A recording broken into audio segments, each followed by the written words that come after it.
Okay hello. तो आज की क्लास में हम लोग कुछ नया नहीं करेंगे। ओवरऑल होगा क्या कि जो भी हमने पुराना पढ़ा हुआ है उसी को थोड़ा सा मिक्स करके एक नई चीज पढ़ने वाले हैं और एक्चुअल में जो पढ़ेंगे वो बहुत बहुत और बहुत ज्यादा इंपॉर्टेंट है।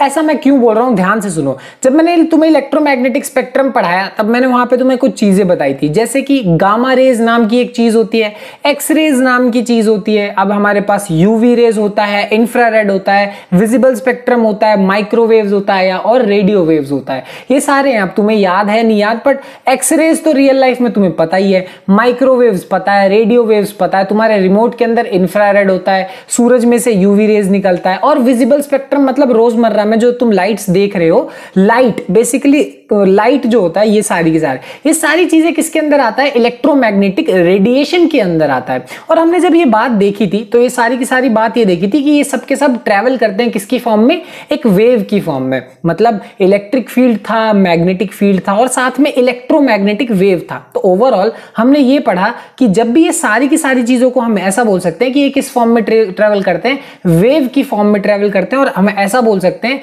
कि ये लोग क्या शो करते हैं, ए वेव नेचर शो करते हैं। सारी की सारी चीजें वेव नेचर शो करती हैं। और उसके बाद हमने पढ़ा प्लैंक्स की क्वांटम थ्योरी के बारे में। वहां उन्होंने बताया कि दुनिया में कोई भी चीज हो, अगर जब वो एनर्जी के फॉर्म में होती है तो वो पैकेट्स होते हैं, उसके कुछ पैकेट्स के फॉर्म में वो ट्रैवल करती है। मतलब फिक्स अमाउंट होता है, उससे ज्यादा उससे कम तुम अपने हिसाब से सेट नहीं कर सकते, कंटिन्यूअस नहीं हो सकता, वो डिस्क्रीट अमाउंट में होता है। जैसे कोई भी बिस्किट का पैकेट होता है वैसे ही। अब यहां पे हमने क्या क्या चीजें देखी थी, ब्लैक बॉडी रेडिएशन के बारे में समझा था कि कोई भी ब्लैक बॉडी जितने अमाउंट में एनर्जी लेती है उतना छोड़ती है, ब्लैक बॉडी रेडिएशन के बारे में। और फोटो इलेक्ट्रिक इफेक्ट के बारे में पढ़ा था कि जब लाइट किसी चीज के ऊपर गिरती है तो उसमें से इलेक्ट्रॉन्स निकलना शुरू हो जाते हैं। और हमने उसमें किस चीज के बारे में देखा, अब ये हमारे पास क्या है, स्पेसिफिक हीट के बारे में, कोई भी चीज का कितना हीट लेने की कैपेसिटी होती है, ये चीज अभी जानना तुम्हारे लिए बाकी है। और भी एक चीज है और वो क्या है, लाइन स्पेक्ट्रम, जो कि मैं तुम्हें इसी चैप्टर में पढ़ाऊंगा। ओवरऑल ये सारी की सारी बातें हमने इस चैप्टर में पढ़ी। मतलब इससे पहले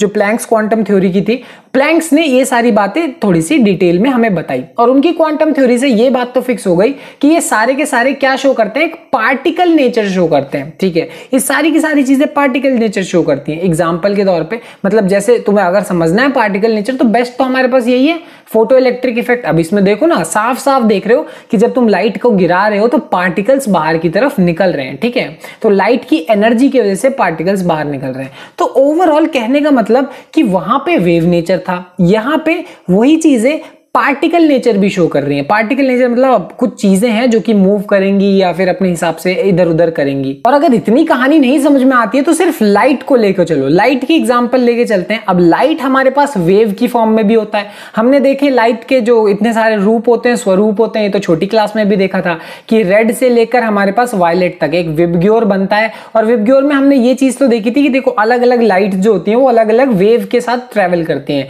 जैसे रेड कलर का जो वेवलेंथ है वो थोड़ा सा ज्यादा है, वायलेट कलर का वेवलेंथ है वो थोड़ा सा कम है। ओवरऑल वेवलेंथ से मतलब नहीं, मतलब है वेव से, कि लाइट वेव तो शो करती ही करती है, वेव नेचर उसके अंदर है ही है। और हमने जब फोटो इलेक्ट्रिक इफेक्ट पढ़ा तब हमने ये भी देखा कि लाइट के अंदर पार्टिकल नेचर भी है। और ये भी प्रूव हो चुका है कि लाइट के अंदर पार्टिकल्स होते हैं और उनको हम क्या बोलते हैं, फोटॉन्स बोलते हैं। तो लाइट के अंदर क्या कहते हैं, वेव नेचर भी है, लाइट के अंदर पार्टिकल नेचर भी है। तो यहां से साइंटिस्ट के बीच में थोड़ा सा भिड़ंत हो गए, लड़ाई सी हो गई। उन लोगों ने डिसाइड करने की कोशिश करी कि लाइट या फिर इलेक्ट्रोमैग्नेटिक रेडिएशन, जो हम शुरू से क्लासेस से पढ़ते आ रहे हैं, इलेक्ट्रोमैग्नेटिक रेडिएशन को हम लोग वेव की तरह मान के पढ़ें या फिर पार्टिकल की तरह मान के पढ़ें। और उसके अंदर ही लाइट आता है, लाइट उसी का एक हिस्सा है। लाइट को ही अगर हम ले लें तो उसको हम पार्टिकल मान के पढ़ें या वेव मान के पढ़ें, तो दोनों में से हम किसी भी एक चीज को पूरी तरीके से सही नहीं बोल सकते। एक्चुअल में होगा क्या कि हमें दोनों को साथ लेकर पढ़ना होता है और दोनों ही चीजें बिल्कुल क्या है, सही है। यहीं से हमारे पास कंसेप्ट आता है dual behaviour of electromagnetic radiation का, जो कि ये बोलता है कि हमारे पास इलेक्ट्रोमैग्नेटिक रेडिएशन या फिर इलेक्ट्रोमैग्नेटिक वेव जिसको हम बोल रहे थे, वो सिर्फ वेव नहीं है, वो साथ के साथ पार्टिकल है। या फिर अगर तुम्हारे दिमाग में आ रहा है कि वो सिर्फ पार्टिकल है तो भी तुम गलत हो, और तुम्हारे दिमाग में अगर आ रहा है कि सिर्फ वेव है तो भी गलत हो। वो दोनों चीजें हैं, वेव भी है और पार्टिकल भी है। तो ये है डुअल नेचर का, डुअल बिहेवियर की थोड़ी सी कहानी। इसके बारे में अभी बहुत चीजें हैं जो कि इसी चैप्टर में अभी तुम्हें और जानोगे, तो जब वो जानेंगे तब की तब देखेंगे। आज की क्लास के लिए इतना ही, मिलते हैं अगली क्लास में, बाय बाय।